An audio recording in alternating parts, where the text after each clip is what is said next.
எங்கே சனாதன தர்ம பிரச்சனைக்கு உள்ளாக்கப்படுகிறதோ அங்கே நான் இருப்பேன் என்று சொல்லி இந்த நிகழ்வுக்கு ஆந்திரா மாநிலத்தினுடைய துணை முதல்வர் அண்ணன் பவன் கல்யாண் அவர்களும் கூட இங்கே நம்மோடு வந்து நின்று கொண்டிருக்கிறார்.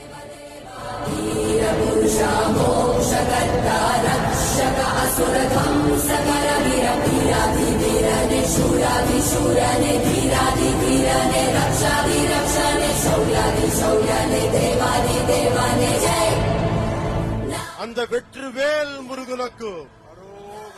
அந்த வீரவேல் முருகனுக்கு அந்த சூரவேல் முருகனுக்கு